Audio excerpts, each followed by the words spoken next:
I had determined that I would not even attempt to preach through the book of Romans until I was at least 50. I mean, I actually became relatively well known for saying that a number of years back. And so when I announced to our team and to other staff members and friends who heard me say that years ago and heard me say it over and over, when I announced that I would be preaching through the book of Romans, they looked at me kind of puzzled, like, I thought you were going to wait to do that.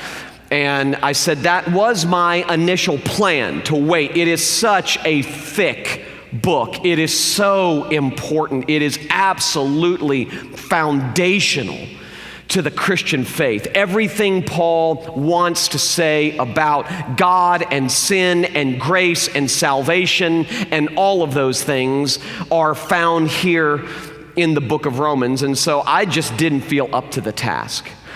But a number of months ago, end of November, early December, I was just having a rough week and going through a rough season. And what brought that rough season on really was this ongoing nagging in my own heart regarding the gospel. You know, the gospel, the good news of what Jesus has done for train wrecks like you and me, is impossible to believe on our own. We're constantly struggling with unbelief. We're constantly thinking that we can now move past it. We're constantly deceiving ourselves into thinking we're not so bad that we need to hear the gospel over and over and over again. The gospel is something that we can move past, that we can move beyond. And so not only do I wrestle with those things internally, but when you commit yourself to saying the same thing over and over and over again in 1,000 different ways, because the Bible itself says the same thing over and over and over again in 1,000 different ways, that we never grow beyond the gospel, but we only grow more deeply into the gospel. When you're committed to saying that, you get pushback. I mean, it's inevitable. You'll get pushback from people who will say, okay, I get it. Can we move on now? We keep hearing the same thing. And so you combine that sort of external criticism with the internal unbelief. And I was at the end of November, early December going, is any of this true? You know, preachers ask those questions too. Is any of this really true? I mean, is it really true? It's so mind-blowing that can it possibly be true? Am I off track here? Am I believing a lie? Am I preaching a lie? And the only thing I knew how to do was one morning when I woke up in just despair, literally. I mean, I was, not to freak you out or anything, I feel like I'm a relatively stable person emotionally. So don't come to me and recommend all sorts of drugs that might be able to help me. But, you know, I literally woke up one morning and said, I need help. I need help. And so I look at my bedside table, and I wasn't ready to walk away, don't get me wrong, but I was really going, I'm tired. I'm tired emotionally, I'm tired spiritually, I'm tired intellectually, I'm tired physically. I just don't know if I have it in me to do this anymore. And going and working at Home Depot started becoming a very, very attractive option for me.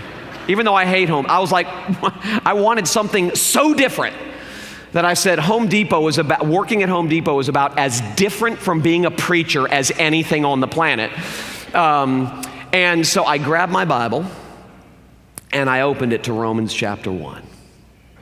And I sat in my bed and read the first 6 chapters in one sitting. And I promise you, it was miraculous.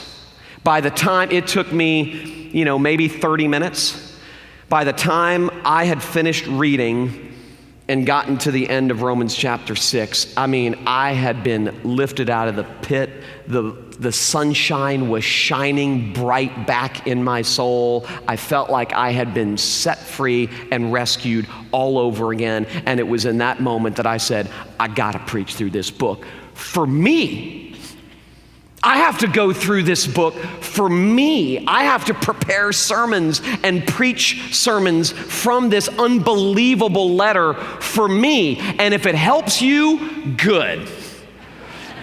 But this is for me. And I know that sounds terribly selfish, but let me tell you something. One of the reasons I am a sinner like you, and one of the reasons that I preach with conviction and passion is because I'm doing everything I can to convince myself as much as convince you when I'm preaching. I struggle with unbelief just like you do. All of this stuff sounds too good to be true to me also. And I have to constantly be going back to the radicality of this mind-blowing good news in order to be set free day after day after day after day.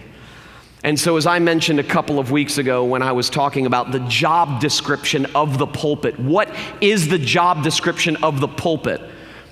In other words, is the pulpit a lectern and you all are a classroom? Is the pulpit a counselor's couch and you're in the therapist's office? Or is the pulpit something different? And I mentioned a couple of weeks ago that the pulpit has a singular job description: to diagnose and deliver slaves and sinners.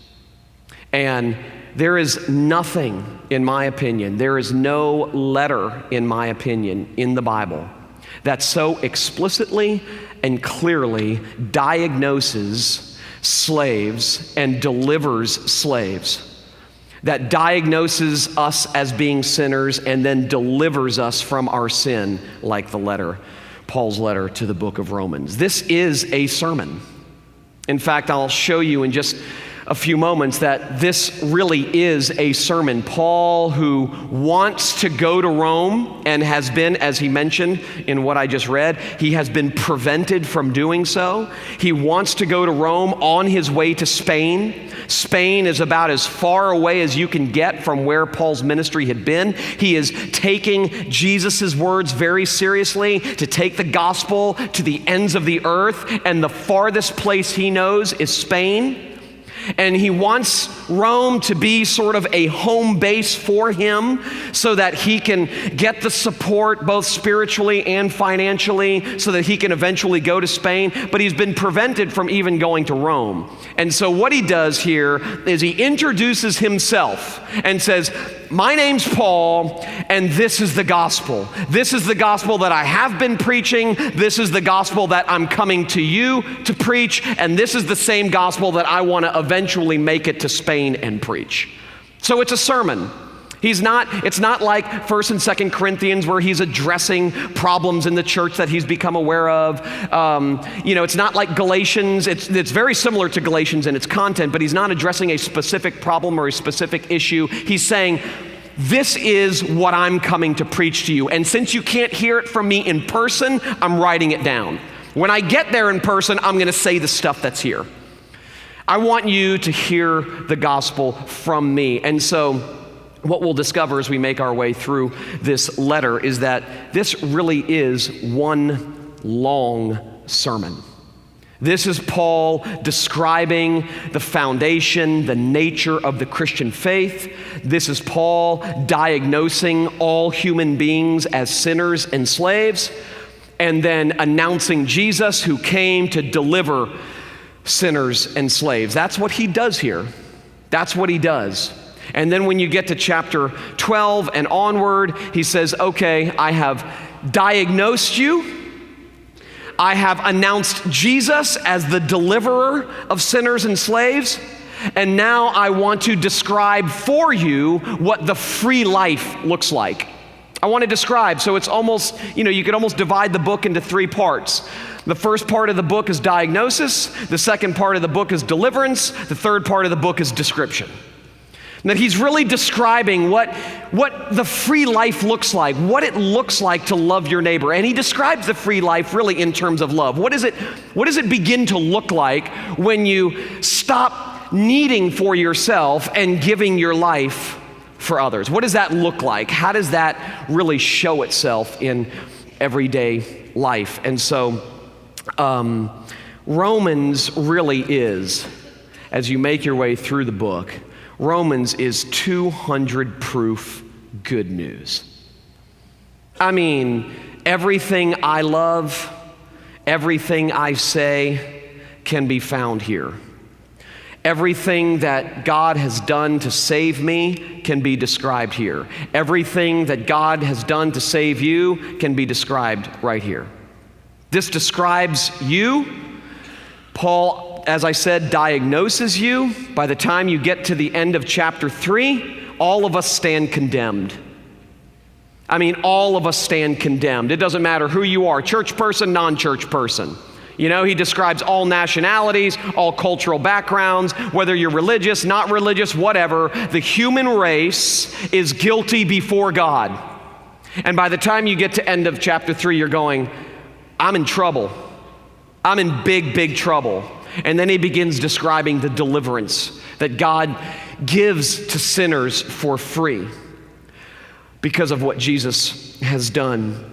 So Romans really is our missive as a church. I mean, from the fount of Romans gushes everything we love and say as a church. And as I mentioned, it was Luther's reading of Romans that launched the first Reformation. And if we ever hope to experience a new Reformation, and trust me, we need one.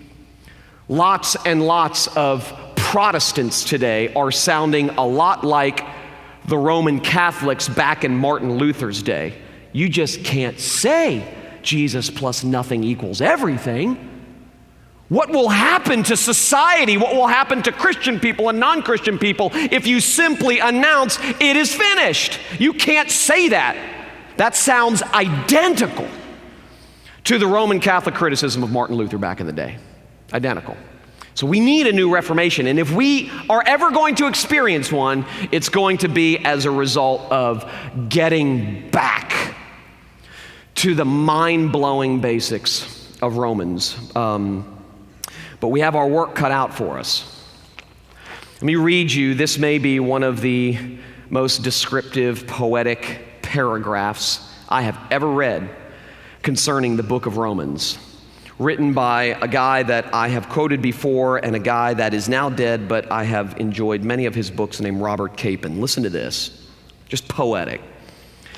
The Epistle to the Romans has sat around in the church since the first century like a bomb ticking away the death of religion.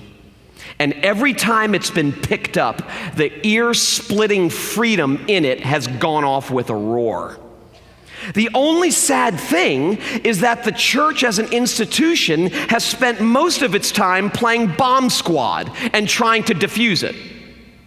For your comfort, though, it cannot be done. Your freedom remains as close to your life as Jesus, and as available to your understanding as the nearest copy of Romans. Like Augustine, therefore, take and read, and then hold on to your hat. Compared to that explosion, the clap of doom sounds like a cap pistol. So what is he saying? He's saying, I love his description of the church as addicted to playing bomb squad. This is a bomb. And if this thing goes off like it did in 1517, things won't be the same for the church or for you. And he said the problem with this, however, is that because it's so dangerous and scary, because of the effect that it has always had, the church, because we just love safety and those things that we can control, has been playing bomb squad for centuries, trying to defuse it. Capon goes on to say, but it can't be done. I mean, no matter what we do to try and stop the explosion of Romans, it cannot be done. I was emailing back and forth with John O'Linebaugh, who's one of our professors over at Knox Theological Seminary across the street. And I sent him a link to an article that someone had written this past week, which drove me nuts. So whenever I want to complain about bad theology, I send it to Jono, and he always makes me feel better. And it was one of those yes, grace, but articles. You know, it was literally, I think somewhere in the article it was like, yes, grace, but. Literally, I was like, dude, this is exactly what I'm talking about. He actually says it. So anyway, so I sent it to him. And I said, did you see this? He said, no, but I read it. And this is what he said back. So, Jono, if you're here, I hope you don't mind me reading this personal correspondence that you gave me yesterday. After he talks about how unhappy his marriage is and what a problem his kids are. Just kidding. Just kidding. After he tells me about his problems with addiction and all that stuff, he gets to the point of his email. I'm just kidding. Totally kidding. His wife's never going to forgive me now. This was his response, which I thought was equally poetic to what Capon said. The theological plumbing in the church these days is fixed in such a way that if you try to pour the pure water of mercy down the pipe of people's hearts, it backs up. And the theological plumber gets called to come clear the clog with the plunger of a few ifs and buts. I'm convinced, he wrote, the old plumbing has to be totally replaced, not repaired, and this only happens when it fully breaks through suffering and failure, not arguments. Who are the people who are most ready to hear the radicality of God's one-way love? People who have crashed and burned. People for whom life has broken them. They come to the realization that they're not as in control as they thought they were. Things aren't panning out the way they thought they would. Something has happened where they are flat on their back and the only way out is up. And they're so broken and aware of their brokenness, they're so desperate and aware of their desperation, that they're finally ready to hear it is finished. And the gospel, perhaps for the first time, finally sounds like good news. Finally sounds like good news. So Romans is not just Paul writing a letter about the gospel. Romans is Paul's proclamation of the gospel.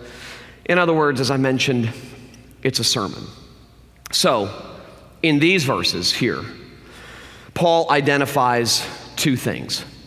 He identifies the subject of the gospel, and he identifies the object of the gospel. The subject of the gospel is Jesus, not you, and I'll unpack that in a moment. The object of the gospel is you, not Jesus, and I'll unpack that in a moment, okay? So, the subject of the gospel is Jesus. It's about him. It's who he is. The gospel is a person, and it's not you. The object of the gospel is you. The object of the gospel is sinners. So Paul here, first the subject of the gospel, Paul here introduces himself by calling himself an apostle, someone set apart for the gospel of God. And then he tells the Romans and us what the gospel of God is. And he begins in verse 3. After he says, Paul, a servant of Christ Jesus, called to be an apostle, set apart for the gospel of God, and then he describes the gospel, which he promised, this gospel, beforehand through his prophets in the Holy Scriptures, concerning his Son, who was descended from David according to the flesh, and was declared to be the Son of God in power, according to the Spirit of holiness, by his resurrection from the dead, Jesus Christ. So he says something pretty profound here, believe it or not. He says the gospel is a person, and that person is not you, that person is Jesus. And this is really, really important because it locates good news outside of you, which is completely counterintuitive to the way the world and lots of the church wants you to think about you. The good news is not dig down deep and muster up the hero within so that you can have your best life now. That's not good news. That's not the gospel. He squarely locates the gospel outside of you, not inside of you. The gospel is not your life. It's not what you do. It's not what you can accomplish. The gospel is not, this is who I am and this is what I'm becoming. That's not the gospel. The gospel is outside of us. And he says, everything he says here regarding Jesus, he says happened independent and outside of them. And he locates this Jesus both historically and biologically. He says this is historically outside of you, it's biologically outside of you. Everything about this good news that I'm getting ready to share with you is embodied in the person and work of Jesus, completely outside of you. As we get into it next week, what we'll discover is that when we look inside of us, all we find is bad news. It's only when we look outside of us that we see good news, that we hear good news. So the gospel is not what you do and who you can or should become. The gospel is what Jesus has done. The gospel is what Jesus has become for you. Now, saying this might frustrate us initially, but it frees us eventually, because the best news is that we can't do it on our own, that we can't make it on our own. And that initially frustrates us, especially if we're somewhat accomplished, especially if we look around at our lives and we see good things happening. You know, our kids aren't really going off the deep end, and our health is pretty good, and our marriage is fairly stable, and you know, I haven't lost my job. I actually have, you know, spending money. I've got some financial margin, and you know, I'm careful about making sure my family's in church every Sunday and those sorts of things. You look around at your life and you think things look pretty good, that everything seems to be going okay, and it's just almost impossible for you at some point not to go, I've done this. You know, because I've been faithful and because I've been good and because I've done the right thing, I've done this. And grace at that point ceases to be amazing to you. This happened to me. When God saved me at 21 years old, I was a complete train wreck, as I've shared with you before. And his saving of me, his rescuing of me was so radical that I literally could not sing a song or hear a sermon in church or even hear someone talk about God's grace without literally weeping. And I wasn't much of a weeper. I wasn't much of a crier, and I just couldn't hear about it. I would literally sit in church and we would be singing something about God's grace, and I couldn't sing anymore. I was asked to give my testimony on a couple of occasions in those early days and share with people what God had done in my life. I couldn't get through it. I would listen to sermons about God's grace and his mercy, and I just could not. I was overwhelmed. And then I started to get better. Literally, I stopped hanging out with the people I was hanging out with. I stopped doing the things that I had been doing for years. I started going to Bible studies and hanging out with Christians and reading my Bible and going to bed and praying and waking up and praying first thing, and started watching the way that I talked and watching the way that I lived, and I actually started to become better. And after a while, I could hear songs about God's grace, I could hear sermons about God's grace, I could give my testimony regarding God's grace in my own life. And I wasn't crying anymore, because something subtle had happened. The Christian faith for me had gone from this whole thing's about Jesus and his grace and his mercy and his work and his performance for me. It's all about the gracious hound of heaven who tracked this rebel down and defeated him. That's what was so captivating to me. His forbearance, his patience, his grace, his mercy, his forgiveness, all of those things is what just warmed my heart and wooed me into service. But a shift happened as I started to get better on the outside. And the Christian faith stopped being all about Jesus and his work for me, and it started to become all about me and my work for him. How I was performing, what I was doing. I became a sin manager in my own life. That was what the Christian life was all about. Get stronger and stronger and better and better and better. And as a result, something terribly unsanctifying happened to me. I ceased being amazed at God's grace because I started to locate good news inside of me. I started to look down deep inside of me and deceiving myself into thinking, I'm pretty good, you know? And I stopped looking outside of me.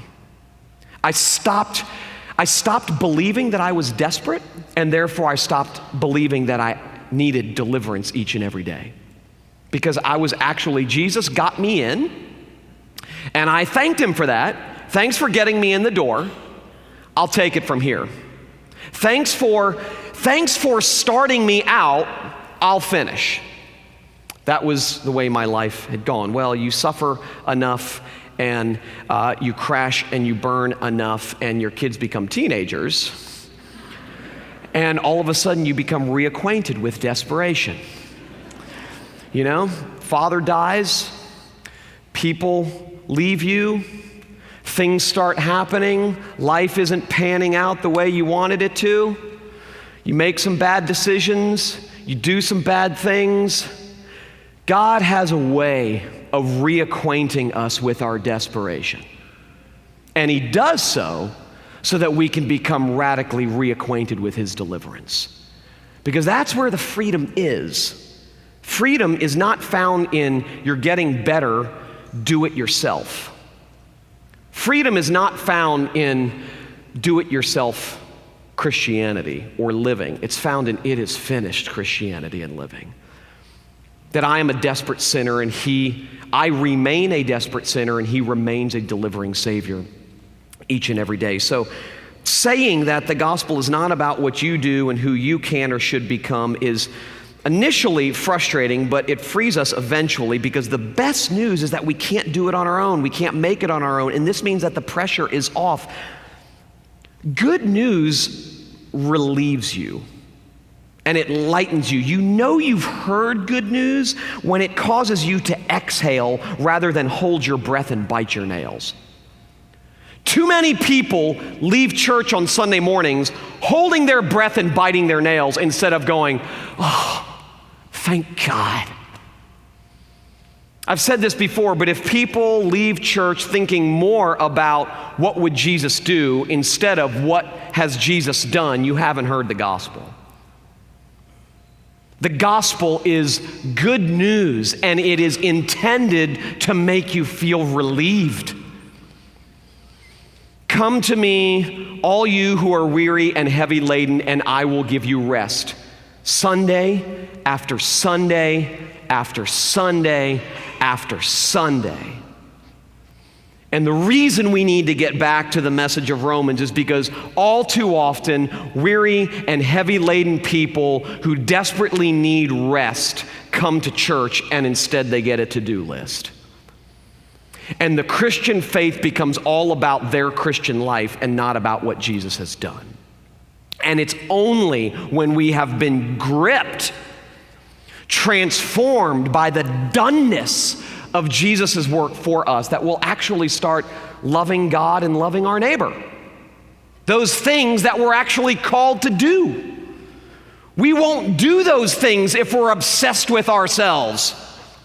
We won't do those things if we're constantly thinking about how we're doing and whether or not we're doing it right. I call it spiritualized navel gazing.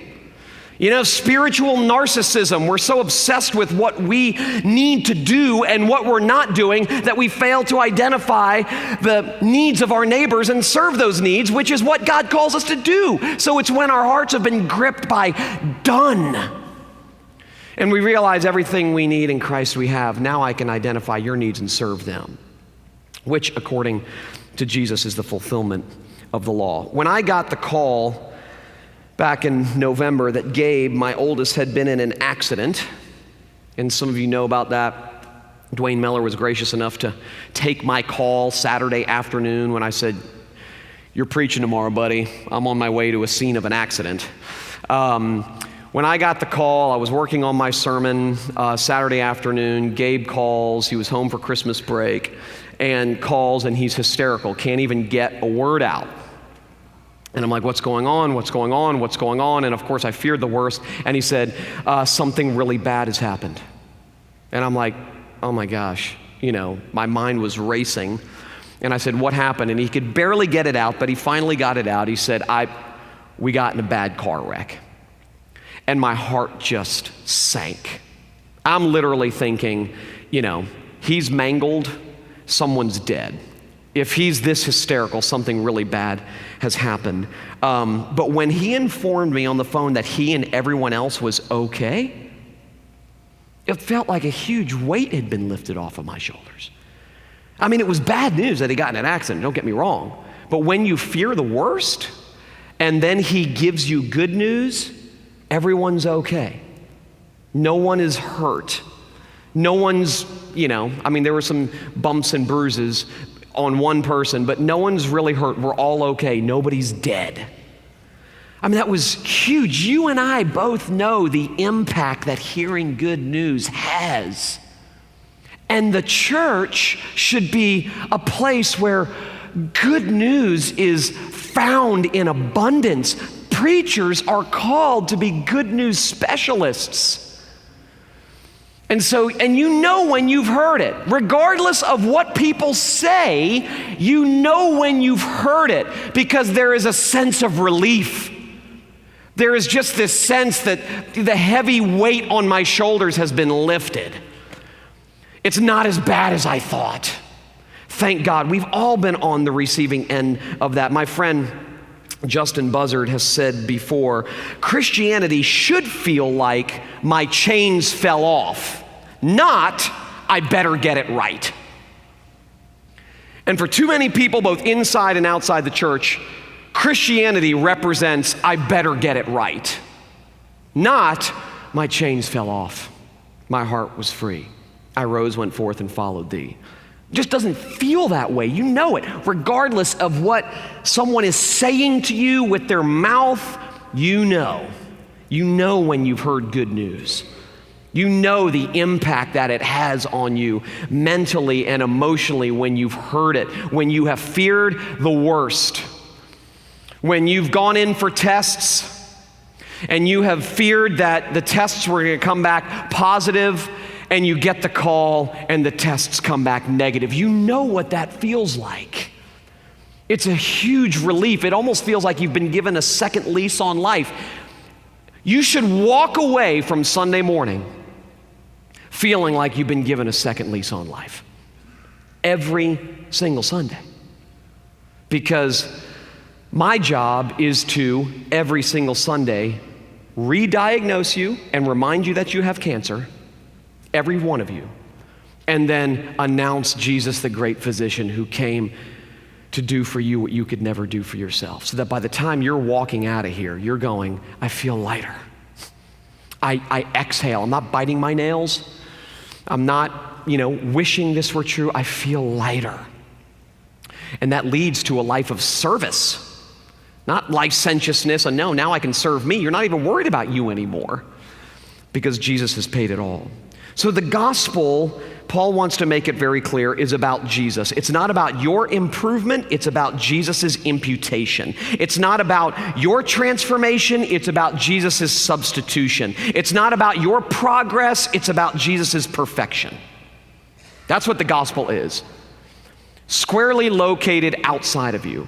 It's about him, what he's done, his performance, his work on behalf of sinners like you and me. But while the gospel is not about you, Jesus is the subject of the gospel, it is for you.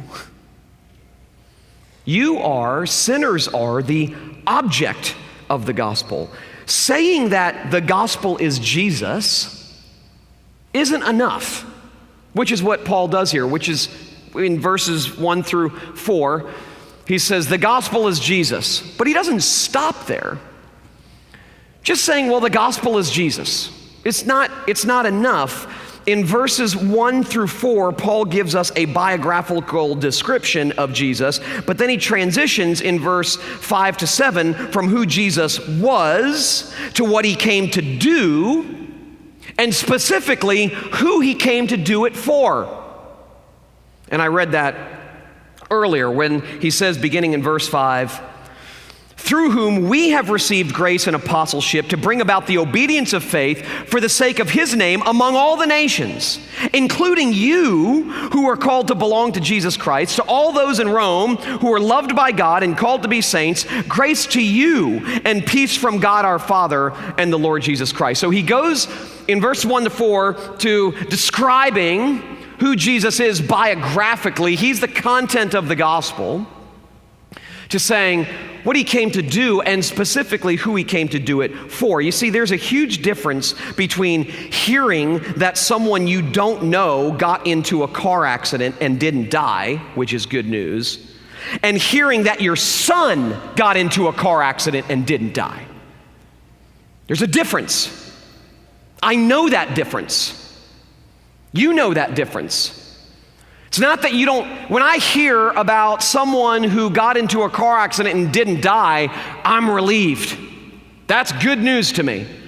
I hate hearing about someone who gets into a car accident and dies, especially if I know them, even a little. But there's a difference between hearing that someone got in a car accident and didn't die and hearing that Gabe got in a car accident and didn't die. To me, there's something that is more personal. And you can say, well, that's just mean. You should care about both the same. Come on, give me a break. None of you are that righteous. There is something about knowing that it's not just good news, but this good news is for me, that kind of changes the game a little bit. Both are good news, but one is much more personal than the other. It's not simply good news for someone, it's good news for me. On Friday night, I went to see Lone Survivor, the movie. If you ever want to know what movie to see or not see, come to me because I've seen them all. The movie theater is across the street from my house. I'm getting old and tired, and there's nothing I enjoy more than going to a movie by myself and sitting in a dark room to be entertained without having to talk to anybody. So I go to lots of movies, all right? And so I went to see Lone Survivor. I don't know, some of you may have seen it. It's a story based on a true story, about 4 Navy SEALs who went into Afghanistan. And I won't tell you the end of the story, but only one guy comes out alive. Sorry. Ruins the illustration if I don't at least tell you that. It was gripping. It was gripping. I had to close my eyes 3 times because I just can't handle gore. And I knew that, when war happens, blood happens and guts happens, and I have a very limited stomach for that. My wife, on the other hand, loves watching that stuff. She actually watches surgeries on television. Those stations where they're pulling people's guts out and doing heart surgery and brain surgery. She loves that stuff. She goes and makes popcorn and sits down and eats and watches this stuff. I can't even be in the same room. I'm like, this is so, people giving birth to babies. And I don't even know what station it is, but I want it removed from my cable plan. It's disgusting. So I have a very weak stomach for that stuff. So I closed my eyes 3 times. But it was gripping, very gripping. And it was amazing to me, even as a watcher of the movie, that when because you get so emotionally involved in these 4 guys and their love for one another and their love for their country and what they're willing to do to sacrifice themselves is unbelievable. It's so gripping. And even as a movie watcher, knowing that it's just a movie, in this particular case, even though it was based on a true story, when the one made it home alive, I was relieved. As a moviegoer, I was relieved. But not as relieved as his mother. There's a difference. There's a difference between feeling relief that our hard-fighting troops make it home alive, the ones that do. There's a difference between us feeling that way and the son coming back from Afghanistan to his mother's home. What kind of relief is that for the mom? What happens? And some of you know what happens when your son or your daughter comes home from combat. I mean, the relief that they're alive. It's personal, it's real. It's not just, I'm glad our troops made it home safe. It's my son made it home safe. It's good news for you. I woke up the morning after Gabe's accident. He was asleep, and I just sat on his bed.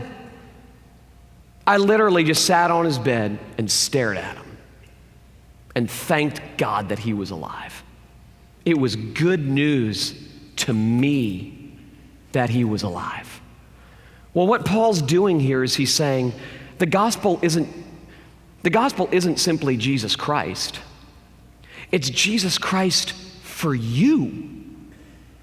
It's not just this sort of, ethereal, objective. It's Jesus Christ for you. It's Jesus Christ delivered for you, that while we were yet sinners, Christ died for us. That Jesus became sin so that we might become the righteousness of God. In this sense, while the gospel is objective and outside of us, it's personal. It's good news for me. Jesus is the gospel because he is God for us. He is the incarnation of God's movement toward sinners. So it doesn't matter who you are or what you've done. Jesus says, you come to me. You come to me, I will lighten your load. You come to me. The gospel is God's announcement of good news to us. It's easier, and you know this to be true, at least this is true for me. It's easier to believe the statement that God is love than it is to believe that God loves me. One is sort of theoretical, to say that God is love. God is love. It's theoretical. To say that God loves me is personal. It's for Jesus to say, I died for sinners is good news. For Jesus to show up at my doorstep and say, I died for you, that's amazing. It has a different kind of impact, a saving impact. You see, knowing the mess that I am, it's difficult to believe that God's love for me is unconditional. It's so hard for me to believe that nothing I do or don't do can ever separate me from God's love. It's impossible to believe that. The idea that I can never out-sin the coverage of God's love and forgiveness just seems too good to be true, because my forgiveness, I know myself, and I live with other people and know other people to know this, that my forgiveness has limits. I intuitively know that there are some things I could do that could potentially forfeit the love of those who know me the most. You know that. You know that other people's love and forgiveness has limits. But the idea that God's love has no limits and it's directed to me personally blows my mind. In fact, it's so unbelievable that I have to be reminded of it every single day because it just seems too good to be true. So the subject of the gospel is Jesus, not you. The object of the gospel are sinners like you, like me. That the good news is outside of us, but it's delivered to us. The fact that even though the gospel is not about you or what you do, it is for you. The good news of what Jesus has done is freely offered to all, without reservation, without limits. Let me just conclude with this. I was putting Jenna. By the way, Gabe gets illustration airtime typically. Jenna gets illustration airtime typically. And lost in the middle is our most well-behaved child, Nathan, okay? And I'm reminded of that from time to time. Why don't you ever say anything about Nathan, you know? And I'm like, well, he's just so good. It's hard to come up with an illustration to illustrate badness, you know? So I tried with one stroke of the pen to remedy that problem. And I therefore dedicated my most recent book, One Way Love, you can read it on the front page, to my son Nathan. All right, so let's all just give Nate a hand clap. Where is he? Is he even here? Nathan, where are you? Oh, really? Nathan's gone, huh? Sorry, buddy. I gave you some airtime and you weren't even here to hear it. I found one thing he did bad. He skipped church today. I'll use that in an illustration next week. Anyway, so Jenna gets some airtime right now. Jenna, my youngest, the princess of our home. I was putting Jenna to bed recently, and I asked her.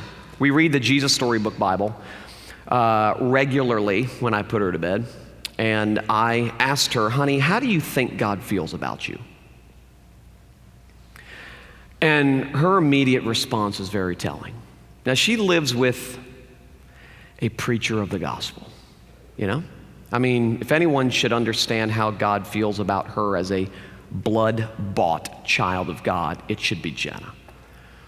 And this was her response when I asked her, how do you think God feels about you? Her immediate response was disappointed. And I thought maybe she had done something stupid that she felt guilty about, so I probed a little, you know, and discovered it wasn't some internal conviction because of something specific she had done wrong. It's just that she sees God as someone whose feelings toward her are basically unhappy ones. And it makes sense because she knows that God is holy and that she is sinful, and so it only makes sense to her that God is perpetually displeased with her. Well, what about you? Honestly, don't give me the right answer, the Sunday school answer. I mean, honestly.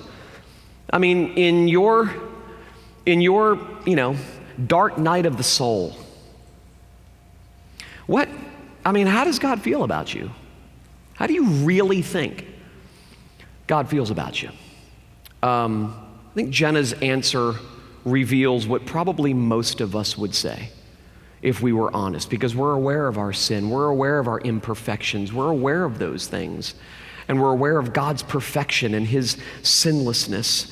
Well, Paul answers Jenna and me and you by saying, the good news is for you. Because of what Jesus came to do for you, God is well pleased. Not because of who you are or who you are becoming. God is well pleased because of what Jesus has done. You see, you are not what you do.